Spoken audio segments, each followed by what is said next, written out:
Welcome to the Inspirational Living Podcast. You can now support our podcast by purchasing our new official podcast t-shirt.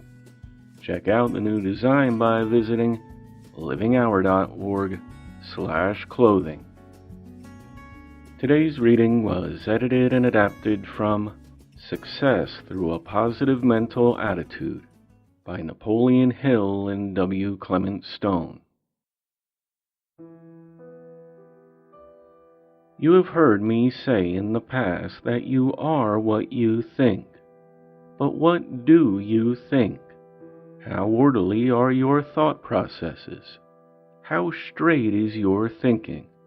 And how clean are your thoughts? There are certain mental cobwebs that clutter up the thinking of almost everyone, even the most brilliant minds. Negative feelings, emotions, passions, habits, beliefs, and prejudices. Our thoughts become entangled in these webs. Sometimes we have undesirable habits and we want to correct them. And there are times when we are strongly tempted to do wrong. Then, like an insect caught in a spider's web, we struggle to get free. Our conscious will is in conflict with our imagination and the will of our subconscious mind. The more we struggle, the more we become entrapped. However, we can avoid mental cobwebs. We can clear them, and we can sweep them away as they begin to develop. We can free ourselves when once enmeshed, and we can remain free by thinking accurately with a positive mental attitude. Accurate thinking is a critical success principle. To think accurately, we must use reason. The science of reasoning or accurate thinking is called logic. One can learn it from books written specifically on this subject, such as The Art of Clear Thinking by Rudolf Flesch, Your Most Enchanted Listener by Wendell Johnson, Introduction to Logic by Irving Copi, and The Art of Straight Thinking by Edwin Leavitt Clarke. These books can be of immense practical help. We don't act from reason alone. An action based on common sense is the result of more than just reason. It depends upon habits of thought and action, intuitions, experiences, and other influences such as tendencies and environment. There is a tendency when reasoning to draw conclusions favorable to the strong inner urges of our subconscious mind. And this tendency exists in everyone, even great thinkers and philosophers. The subconscious instantaneously communicates to our conscious mind through symbols, and that includes the symbols known as words. A single word can cause an argument. For example, let me tell you the story of a young man who didn't know what the most important word symbol in any language means. What is the most important word in any language? That word is God. Not so long ago, a student from Columbia University called on the Reverend Harry Emerson Fosdick, Minister Emeritus of the Riverside Church of New York City. The student had hardly gotten through the door before he said, "I am an atheist." When he sat down, he repeated defiantly, "I don't believe in God." Now, let's start with a meeting of the minds. Fortunately, Dr. Fosdick was also an expert in the field of semantics. He knew from long experience that he could never really communicate with another person unless he understood exactly what that other person meant by the words they used. He also knew that it was necessary for the other person to comprehend his meaning. So, instead of taking offense at the student's brash remark, Dr. Fosdick expressed a genuinely friendly interest in him and asked, "Please describe to me the God you do not believe in." The young man had to think, as everyone has to think when asked a question that doesn't cause a reflex yes or no answer. Dr. Fosdick knew that the right question could sweep strong cobwebs of negative thinking out of the youth's mind. After a little while, the student began to try to describe the God he didn't believe in. In so doing, he gave the minister a very clear picture of the God he rejected. "Well," said Dr. Fosdick when the student had finished, "if that is the God you don't believe in, I don't believe in him either. So we are both atheists." "Nevertheless," he continued, "we still have the universe on our hands. What do you make of it? Its formation, its meaning?" Before the young man left Dr. Fosdick, he discovered that he was not an atheist at all, but a very good theist. He did believe in God, but the only reason they were able to arrive at that point was because Dr. Fosdick hadn't been thrown by the undefined use of the word God. He was able to sweep away the cobwebs of the young man's thinking by asking him questions. The simple, clear response as to what the young man didn't believe in was enough to allow a meeting of the minds. The second question directed the youth's thoughts into the proper channels, and it gave Dr. Fosdick an opportunity to explain his meaning of a universal God. The student reached two entirely different conclusions. First, that he was an atheist, and second, that he was not an atheist after all. Each was based on a different premise. Cobwebs will interfere with accurate thinking and cause you to reach a wrong conclusion when you start with a false premise. So many people think inaccurately when they allow all-embracing word symbols to clutter up their minds with false premises.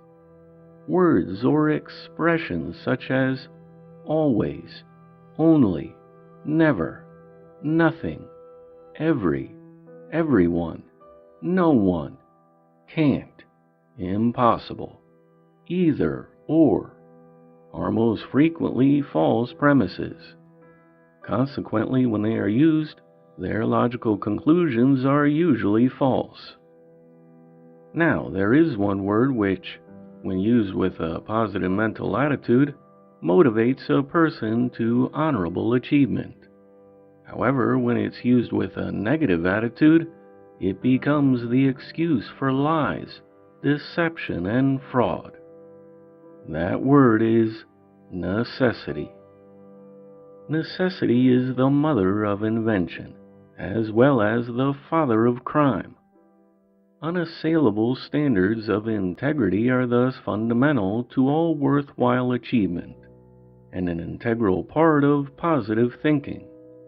Necessity motivates the person with a positive attitude to action, without transgressing those recognized unassailable standards. An honest person won't deceive, cheat, or steal because of necessity.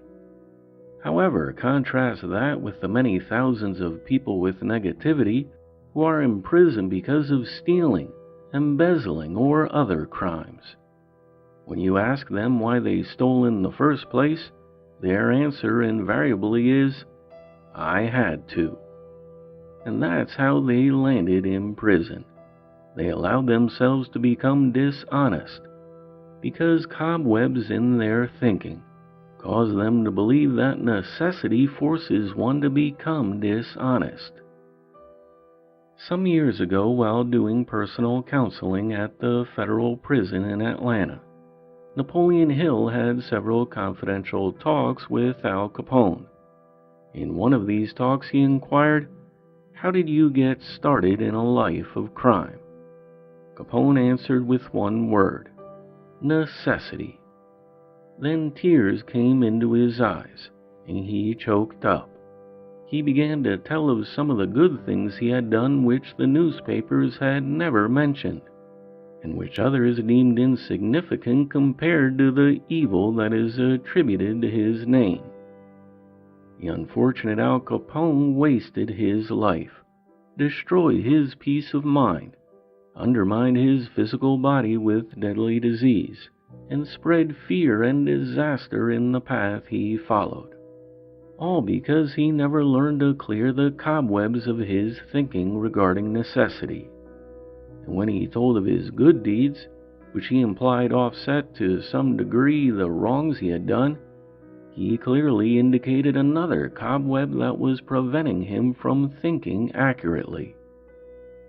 While a person can neutralize the evil they have done by true repentance, followed by a life of good deeds, Capone was not such a man. However, there was such a man. He was a teenage problem child, yet his mother never lost hope, and she never lost faith, regardless of her son's escapades of wrongdoing. This young man took pride in being first, even in evil. He disobeyed his parents and teachers, lied and deceived, committed petty thefts, cheated in gambling. Yet because of his mother's constant and earnest entreaties to him to mend his ways, he struggled to find himself, even before he reached the lowest point in his moral life. Sometimes he was filled with shame by the knowledge that others with less education were able to resist temptations which he thought he was powerless to resist. And because he was educated, and because he was searching, he studied the Bible and other inspirational books of his day. Even so, he lost many battles with himself. But then one day, he at last won the battle that turned the tide to personal victory. That is what happens when a person keeps trying. The troubled young man who I am talking about is Augustine, and he was made eventually a saint. Many, like St. Augustine, have been moved to deep repentance, and like him, they have been motivated to devote their lives to the service of God and humankind. Many books of inspiration have been written to motivate the reader to direct their thoughts, control their emotions, and ordain their destiny. And they often help the reader to comprehend the truths of the Bible. This is true, for example, in the non-fiction bestseller known as The Power of Positive Thinking. In his book, Norman Vincent Peale endeavors to motivate the reader to better themselves. To do so, he quotes directly from the good book. Some of the quotations Dr. Peale uses, and which it would be wise to memorize, are, "As you thinketh in your heart, so you are. According to your faith, be it unto you. Faith without works is dead.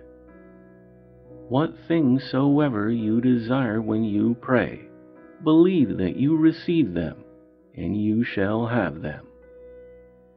Ask, and it shall be given you. Seek, and ye shall find. Knock, and it shall be opened unto you." All the mental cobwebs I have shown you are spun by a negative mental attitude. And when you think about it for a while, you will see that the strongest cobweb spun by negativity is the cobweb of inertia. Inertia causes you to do nothing, or if you are moving in the wrong direction, keeps you from resisting or stopping.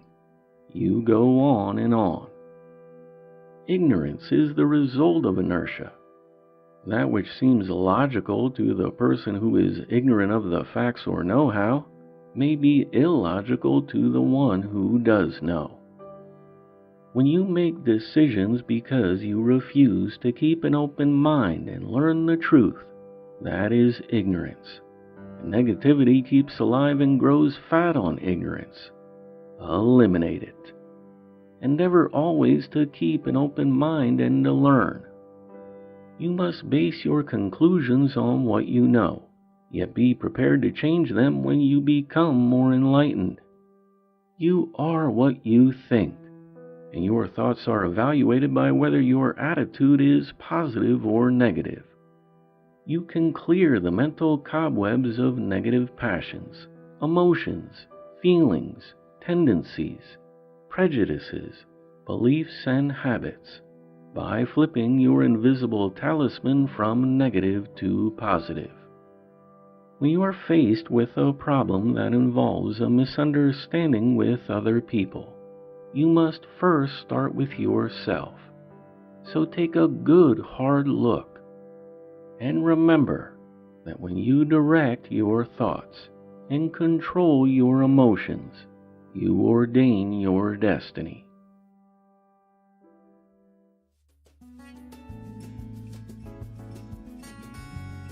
The Inspirational Living Podcast is a production of The Living Hour.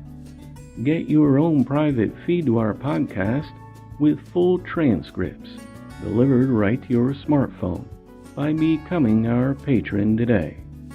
It costs less than a cup of coffee a month and will ensure the production of our podcast for years to come.